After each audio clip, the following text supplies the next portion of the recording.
আকাশবাণী খবর পড়ছি নমামি বসুরুদ্র। প্রথমে বিশেষ বিশেষ খবর।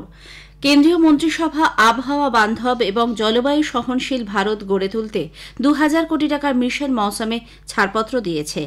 ১০,৯০০ কোটির পিএম ড্রাইভ প্রকল্পেও অনুমোদন দিয়েছে মন্ত্রিসভা। প্রধানমন্ত্রী নতুন দিল্লির ভারত মণ্ডপমে আজ এশিয়া প্রশান্ত মহাসাগরীয় মন্ত্রী পর্যায়ের দ্বিতীয় অসামরিক বিমান পরিবহন সম্মেলনে যোগ দেবেন। হরিয়ানা ও জম্মু কাশ্মীর বিধানসভা নির্বাচনের জন্য মনোনয়ন জমা দেওয়ার প্রক্রিয়া আজ শেষ হচ্ছে।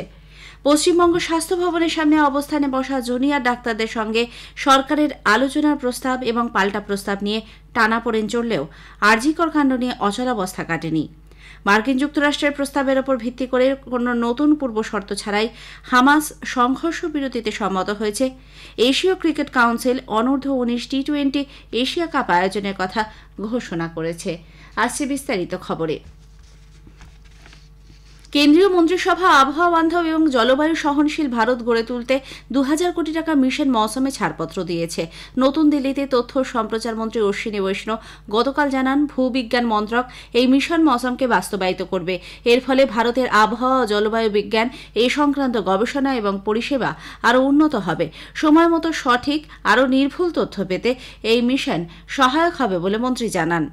मिशन मौसम वेदर फोरकास्टिंग टेक्नोलॉजीज में कई अच्छे चेंजेस आए हैं। हमने हाल ही में देखा कि किस तरह से नए रडार, बेटर रेजोल्यूशन के सैटेलाइट पिक्चर्स और उनसे इन्फ्रेंस लेने का जो मेथड है, इन सब से वेदर फोरकास्टिंग में एक्यूरेसी काफी बढ़ सकती है। इसी पोटेंशियल को ध्यान में रखते हुए 2000 करोड़ रुपीस के एलोकेशन के साथ मिशन मौसम लॉन्च किया जाएगा। यूनियन कैबिनेट में अप्रूव किया माननीय प्रधानमंत्री जी ने।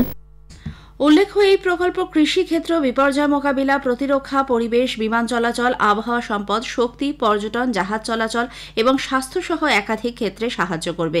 এর ফলে তথ্য নির্ভর সিদ্ধান্ত গ্রহণ আরও ত্বরান্বিত হবে। সরকার চলতি অর্থবর্ষ থেকে 2031-32 সালের মধ্যে ব্যবহার্য 31,350 মেগাওয়াট ক্ষমতা সম্পন্ন বিভিন্ন জলবিদ্যুৎ প্রকল্পের জন্য 12,461 কোটি টাকা অনুমোদন করেছে। কেন্দ্রীয় মন্ত্রী অশ্বিনী বৈষ্ণব গতকাল মন্ত্রিসভার বৈঠকের পর সাংবাদিকদের বলেন, জলবিদ্যুৎ প্রকল্পগুলির বাস্তবায়নে দুর্গম স্থান, দূরত্ব, পরিকাঠামোর অভাবসহ একাধিক সমস্যার সম্মুখীন হচ্ছে সরকার। মন্ত্রিসভা 10,900 কোটির PM electric drive revolution in innovative vehicle enhancement PM drive প্রকল্পেও অনুমোদন দিয়েছে। বৈদ্যুতিক যান ক্রয়ের ক্ষেত্রে 2 বছর ব্যাপী এই প্রকল্প সাহায্য করবে। সরকারি পরিবহনের ক্ষেত্রে বৈদ্যুতিক বাস ক্রয় ও চালানোর জন্য পিএম ই বাস সেবা পেমেন্ট সিকিউরিটি মেকানিজম প্রকল্প আনা হবে। মন্ত্রী বলেন, मिशन मौसम वेदर फोरकास्टिंग टेक्नोलॉजीज में कई अच्छे चेंजेस आए हैं। हमने हाल ही में देखा कि किस तरह से नए रडार, बेटर रेजोल्यूशन के सैटेलाइट पिक्चर्स और उनसे इन्फ्रेंस लेने का जो मेथड है, इन सब से वेदर फोरकास्टिंग में एक्यूरेसी काफी बढ़ सकती है। 2024-25 থেকে 2028-29 সালের মধ্যে 25,000 গ্রামকে জুড়তে প্রধানমন্ত্রী গ্রাম সড়ক যোজনা চতুর্থ পর্যায়ে বাস্তবায়নে সম্মতি দিয়েছে সরকার। এজন্য খরচ হবে 70,125 কোটি টাকা। মন্ত্রী বলেন, এই প্রকল্পের অধীনে এখনও সড়ক যোগাযোগ ব্যবস্থা নেই এমন 25,000 অঞ্চলে 62,500 কিলোমিটার সড়ক নির্মাণের লক্ষ্য স্থির করা হয়েছে। প্রকল্পের কাজ শুরু হলে 40 কোটি কর্মদিবস সৃষ্টি হবে। সব আবহাওয়া অনুকূল রাস্তা, গ্রামীণ এলাকার রূপান্তর এবং আর্থসামাজিক উন্নয়নে অনুঘটকের ভূমিকা পালন করবে এটি। যে কোনো আয়ের 70 নাগরিক এবার আয়ুষ্মান ভারত প্রকল্পের আওতায় আসবেন। মন্ত্রিসভার বৈঠকের পর নতুন দিল্লিতে সাংবাদিক বৈঠকে কেন্দ্রীয় মন্ত্রী বলেন, প্রবীণ নাগরিকরা 5 লক্ষ টাকা পর্যন্ত বিনামূল্যে চিকিৎসার সুবিধা পাবেন। দেশের প্রায় 4.5 কোটি পরিবার এবং প্রায় 6 কোটি প্রবীণ নাগরিক এই কর্মসূচির আওতায় আসবেন। প্রধানমন্ত্রী নরেন্দ্র মোদী নতুন দিল্লির ভারত মণ্ডপমে আজ এশিয়া প্রশান্ত মহাসাগরীয় মন্ত্রী পর্যায়ের দ্বিতীয় অসামরিক বিমান পরিবহন সম্মেলনে যোগ দেবেন। এই উপলক্ষে এক জনসভায় ভাষণও দেবেন তিনি। এই অঞ্চলে বিমান পরিবহন ক্ষেত্রকে নতুন উচ্চতায় নিয়ে যাওয়ার লক্ষ্যে তৈরি রূপরেখা দিল্লি ঘোষণা নিয়ে সদস্য দেশগুলির সামনে বক্তব্য রাখবেন Shri Modi. International civil aviation organisation এবং অসামরিক বিমান পরিবহন মন্ত্রক এই সম্মেলনের আয়োজন করেছে।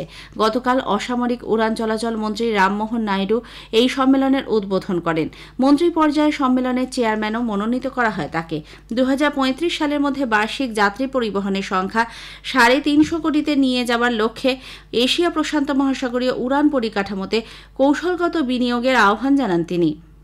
বিমান চলাচল ক্ষেত্রে মহিলাদের অংশগ্রহণ 2025 সালের মধ্যে 25% বাড়ানোই ভারতের লক্ষ্য বলে মন্ত্রী জানিয়েছেন।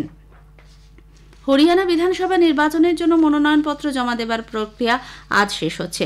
আগামীকাল সেগুলি পরীক্ষা করে দেখা হবে। আগামী 16 তারিখ পর্যন্ত মনোনয়ন প্রত্যাহার করা যাবে। 90 সদস্যের হরিয়ানা বিধানসভায় ভোট গ্রহণ আগামী 5 অক্টোবর, গণনা 8 তারিখ। এদিকে আম আদমি পার্টি গতকাল হরিয়ানা বিধানসভা নির্বাচনের জন্য 21 জন প্রার্থীর চতুর্থ তালিকা প্রকাশ করেছে। অন্যদিকে বিজেপি ও কংগ্রেসও তাদের আরও কয়েকজন প্রার্থীর নাম ঘোষণা করেছে। কংগ্রেস 40 জন প্রার্থীর তৃতীয় তালিকা প্রকাশ করেছে এবং বিজেপির প্রার্থী তালিকায় নাম রয়েছে 3 জনের। জম্মু কাশ্মীর বিধানসভা নির্বাচনের তৃতীয় দফা ভোটের জন্য মনোনয়ন জমা দেওয়ার আজই শেষ দিন। এই দফায় 40টি আসনে আগামী 1 অক্টোবর ভোট নেওয়া হবে। জমা পড়া মনোনয়নগুলি আগামীকাল পরীক্ষা করে দেখা হবে। প্রার্থীপদ প্রত্যাহারের শেষ দিন 17 সেপ্টেম্বর। উল্লেখ্য, 3 দফা জম্মু কাশ্মীর বিধানসভা নির্বাচনে প্রথম 2 দফার ভোট গ্রহণ এ মাসের 18 ও 25 তারিখ। ভোটার সচেতনতা প্রচারে নির্বাচন কমিশন সদ্য সমাপ্ত প্যারালিম্পিক্সে তীরন্দাজিতে নজরকাড়া ফলাফল করা শীতল দেবী ও রাকেশ কুমারকে জাতীয় আইকন হিসেবে ঘোষণা করেছে। এর পাশাপাশি বিশেষভাবে সক্ষমদের জন্য আইকন হিসেবে রাকেশ কুমারকে মনোনীত করা হয়েছে। দিল্লিতে নির্বাচন সদনে আয়োজিত এক অনুষ্ঠানে প্যারালিম্পিক্সে তীরন্দাজিতে ব্রোঞ্জ পদকজয়ী এই দুজনকে সম্বর্ধনা জানানো হয়। অনুষ্ঠানে উপস্থিত ছিলেন মুখ্য নির্বাচন কমিশনার রাজীব কুমার এবং 2 নির্বাচন কমিশনার সুখবিন্দর সিং ও জ্ঞানেশ কুমার। এই খবর আপনারা শুনছেন আকাশবাণী থেকে। আরজিকর কাণ্ডের প্রতিবাদে স্বাস্থ্য ভবনের সামনে অবস্থানে বসা আন্দোলনকারীদের সঙ্গে পশ্চিমবঙ্গ সরকারের আলোচনার প্রস্তাব এবং পাল্টা প্রস্তাব নিয়ে গতকাল দিনভর টানাপোড়েন চললেও অচলাবস্থা কাটেনি। নবান্নে গত সন্ধ্যায় মুখ্য সচিব মনোজ পান্ত সাংবাদিকদের জানান, শর্ত রাখা হলে আলোচনার সুষ্ঠু পরিবেশ থাকে না। রাজ্য পুলিশের মহানির্দেশক রাজীব কুমারও আন্দোলনকারীদের আলোচনার পরিবেশ তৈরি করার আবেদন জানিয়ে বলেছেন, আন্দোলন যাতে পথভ্রষ্ট না হয় তা দেখতে হবে।